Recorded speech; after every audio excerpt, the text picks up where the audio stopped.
Bom dia, meus amados irmãos, a graça para o Senhor Jesus, louvado seja sempre o nome do Senhor. O Senhor, o nosso Deus, providenciou para nós um verdadeiro governante, aquele que governa nossas vidas e que governa o mundo com justiça. O Salmo 110, que é um salmo de Davi, é um salmo profético que vai falar do Senhor Jesus, do Messias prometido em todo ele. E nesse salmo ele diz assim: disse o Senhor ao meu Senhor, assenta-te à minha direita, até que eu ponha os teus inimigos debaixo dos teus pés. O Senhor enviará de Sião o cetro do seu poder, dizendo: domina entre os teus inimigos. Apresentar-se-á voluntariamente o teu povo no dia do teu poder, com santos ornamentos, com o orvalho emergindo da aurora, serão os teus jovens. O Senhor jurou e não se arrependerá. Tu és sacerdote para sempre, segundo a ordem de Melquisedeque. O Senhor à tua direita, no dia da tua ira, esmagará os reis. Ele julgará entre as nações, enche-as de cadáveres, esmagará cabeças por toda a terra. De caminho bebe na torrente e passa de cabeça erguida. Este salmo realmente é uma profecia sobre Cristo Jesus. Isso nos leva à primeira reflexão. É que os salmos, apesar de não estarem citando o nome do Senhor Jesus, ou estarem mesmo mencionando a palavra Messias, eles são fortemente messiânicos. Eles têm um propósito de apontar para Cristo Jesus. Eles estão cantando a salvação, eles estão cantando as promessas de Deus. E nós vamos encontrar, mesmo que seja um único versículo nos Salmos, nós vamos encontrar algum apontamento para Cristo. Isso nos leva a uma aplicação. Olhem como, de fato, a palavra de Deus tem o propósito de apontar para Jesus.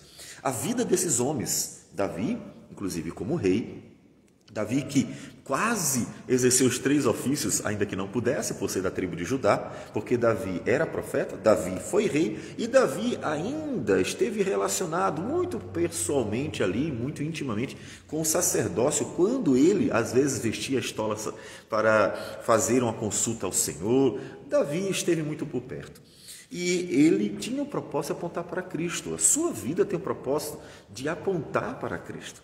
Pense sempre nisso. Os personagens do Antigo Testamento, eles estavam sempre levando para Jesus. Mas por quê? Porque Jesus é aquele que é o nosso Senhor, é o nosso Salvador, é Ele que cuida da gente, Ele é a causa da nossa vida porque Ele nos criou, e Ele também é o propósito das nossas vidas, porque para Ele nós somos feitos para viver nele eternamente.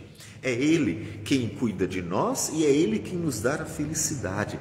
Portanto, apontar para Ele é nada mais do que apontar para a razão e o propósito da própria vida. E Ele basta. Quando Deus diz para Paulo, a minha graça te basta, lembre-se disso todos os dias, para que você, diante das necessidades, lutas, dificuldades, anseios, Deus possa estar, pela palavra, falando ao seu coração: calma, a minha graça te basta. Aponte para Cristo, viva para Cristo, e lembre-se que nele você encontrará tudo, porque tanto é Ele quem nos dá tudo, quanto é nele que nós temos todo o conforto, a alegria que o coração precisa nesta vida. Então Davi está apontando para o Messias, e nós vemos isso logo no início.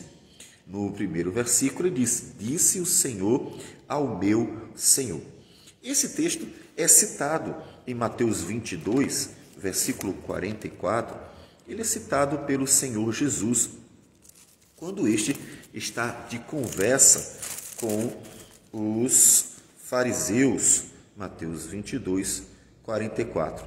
Reunidos os fariseus, interrogou-os Jesus. Versículo 41, na verdade, aqui, para pegarmos todo o contexto. Que pensais vós do Cristo? De quem é filho? Responderam-lhe eles: de Davi. Replicou-lhes Jesus: como, pois, Davi, pelo Espírito, chama-lhe Senhor, dizendo: disse o Senhor ao meu Senhor: assenta-te à minha direita, até que eu ponha os teus inimigos debaixo dos teus pés. Se Davi, pois, lhe chama Senhor, como é ele seu filho?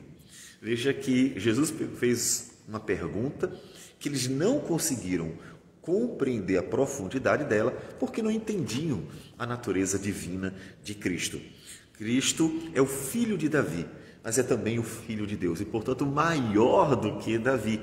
Por isso, e somente por isso, o Davi, sendo obviamente pai, sendo aquele que está antes, Em vez de ser tratado como Senhor, ele é quem trata o seu filho como Senhor, e somente por isso. É ele quem deve o respeito, porque Cristo é maior do que ele. E ele está apontando para Cristo. O próprio Senhor Jesus cita esse texto, mostrando que ele é uma profecia sobre ele. E nele, o Senhor mostra que Jesus é rei. O Senhor enviará de Sião o cetro do seu poder, dizendo: domina entre os teus inimigos. Davi é rei, Deus é rei. Davi era rei e o reinado dele apontava para Cristo. Deus mandou o seu filho para governar. Lembre-se disso. Nós estamos em ano de eleição. Lembre-se que, apesar de homens precisarem ser escolhidos para governarem, o Senhor é que é o nosso rei, o nosso rei eterno. O Senhor reina sobre tudo, reina sobre todos. Ele reina sobre o mundo, ele reina sobre cada pessoa. E isso tem duas aplicações básicas, pelo menos. Uma delas é: você precisa descansar debaixo do governo do Senhor. Você precisa descansar sabendo que o Senhor governa tudo. Mesmo que você diga assim, mas mal está aí se proliferando, as coisas não funcionam nem sempre como nós gostaríamos. A igreja tantas vezes é perseguida. Nós temos sofrido por causa de muita gente que vai fazendo mal à igreja. E nesses 2000 anos vemos tudo isso acontecendo. Então como é que ele está governando? Sim, ele está governando. Mas é um rei muito paciente. É um rei paciente que vai suportando as faltas, as mazelas, os erros, os defeitos das pessoas, até porque ele é um rei, um Deus também, um rei misericordioso, que quer que as pessoas se arrependam e dar a elas, inclusive, a oportunidade para se arrependerem, mostrando quão maravilhoso é este rei, que governa com justiça, com misericórdia, com graça, com compaixão, com bondade. Ele é sim. Então descansa teu coração. As coisas não estão fora de controle, ainda que pareçam muitas vezes. Às vezes elas não estão.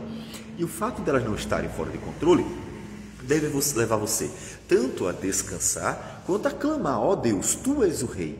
Ó Deus, esta nação tem presidentes, vão passando presidentes por ela, mas o Senhor é o rei dela. O Senhor é quem governa o mundo. Então Deus nos ajude, nos livre, fortaleça, e diante de todas as situações da vida, coloque a vida diante do Senhor, coloque a sociedade diante do Senhor. Ele é Deus. Primeira aplicação: você precisa tanto confortar o coração, quanto precisa tratar Deus como rei de fato, indo a Ele. A segunda é: e a sua vida? Você já colocou diante do Senhor para que Ele a governe? Ele é o governante, Ele é o rei, e Ele mostrará isso quando no último dia Ele for tratar todos conforme a sua vontade, que é boa, perfeita e agradável. Porque Ele virá para julgar o mundo com justiça, e todos dirão: olha, Ele realmente está no controle, mesmo que o homem não queira. Todavia, o Deus quer que nós queiramos, nós voluntariamente entreguemos a nossa vida para que Ele governe. Quem tem liderado a sua vida? Quem tem governado a sua vida? Quem tem ido à frente da sua vida? Quem, de fato, está conduzindo os seus passos? Isso é importante. Coloque a sua vida diante do Senhor. Ele é rei. Todavia, você deveria querer que isso acontecesse de todo o seu coração. Afinal, amar a Deus de todo o coração, alma e força, amar a Deus desta forma significa querer que Deus realmente esteja à frente e tomando conta de sua vida. Porque o homem, mesmo que não possa fugir do reinado de Deus, muitas vezes não quer o reinado de Deus. Israel não quis o governo de Deus e rejeitou, assim, a teocracia, né? Quando Deus, antes de Saul, estava governando por meio de seus juízes. Então, Deus, sendo rei, deve ser o seu rei. Ele deve governar. Entregue a sua vida, algo pessoal. Coloque diante do Senhor, queira: ó Deus, conduza a minha vida, me diz por onde ir. E aí você vai ter a Bíblia direcionando os seus passos, o Espírito Santo falando ao seu coração, e você sendo conduzido no trabalho, em casa, na rua, na igreja, e você sendo conduzido por Deus pela palavra, e por confiar no seu rei, você vai vivendo a vida sendo dirigido por Ele. Isso é importantíssimo. E Davi nos aponta para esse reinado do Senhor, mas ele também aponta para o sacerdócio. E ele nos fala: o Senhor jurou e não se arrependerá. Tu és sacerdote para sempre, segundo a ordem de Melquisedeque. Ou seja, O Senhor Jesus é aquele que entregou o sacrifício para que nós pudéssemos ter o perdão do pecado. Então confie também. Confie no sacrifício de Cristo. Confie no sacerdócio de Cristo. Confie na obra de Cristo, porque Ele realmente é um perfeito sumo sacerdote. E está à direita do Senhor o tempo inteiro. Ele está à destra de Deus, intercedendo por nós. Como um bom sacerdote, sempre intercedendo. Então confie na mediação. É por isso que a Escritura diz: não andeis ansiosos de coisa alguma, antes sejam tudo conhecido diante de Deus, todas as suas petições. O que é isso? Senão dizer: confie no sacerdote, confie no mediador, confie naquele que é intercessor, confie naquele que ofereceu a si mesmo como o cordeiro que tira o pecado do mundo e, portanto, coloque a vida diante do Senhor. Ó Deus, eu dependo de Ti. Eu preciso de Ti, não sou autônomo, não sou independente, ainda que tenha me criado à Tua imagem, dependo totalmente do Senhor. E assim, vai vivendo a sua vida aos pés da cruz, ali diante do Senhor Jesus, porque Ele, de fato, pode cuidar de você. Tudo isso que nos remete a Cristo conforta o nosso coração, para que nós possamos viver no Senhor, com o Senhor, o tempo inteiro. E descansar, uma palavrinha tão difícil de se botar em prática em nossos dias. Porque não só a vida é agitada e o próprio corpo tantas vezes não descansa, como também o coração, e principalmente o coração, que precisa descansar, é o tempo inteiro motivado a ficar ansioso, porque ele olha para si mesmo como se dependesse de si todas as coisas. Não faz isso. Existe um rei e um sacerdote, que também é profeta e nos deu a sua palavra. Então, confie nele. E confiar nele significa descanse o coração nele, porque ele pode cuidar de nós. Ele pode cuidar de você. Vamos orar ao Senhor. Senhor Deus amado, bendito seja o teu nome. Glorificamos o teu nome por tudo, por tua bondade, graça e misericórdia. E agradecemos por Cristo Jesus, o nosso Rei, o nosso sacerdote e o nosso profeta. Ele como nosso mediador em tudo. Obrigado, porque podemos lançar sobre ele toda a nossa ansiedade, todas as nossas necessidades, para que o coração encontre descanso. E a paz do Senhor, que excede todo entendimento, guarde o nosso coração. Que o Senhor abençoe o teu povo assim. Em nome de Jesus. Amém. Sim. Que Deus abençoe a todos e tenham um bom dia.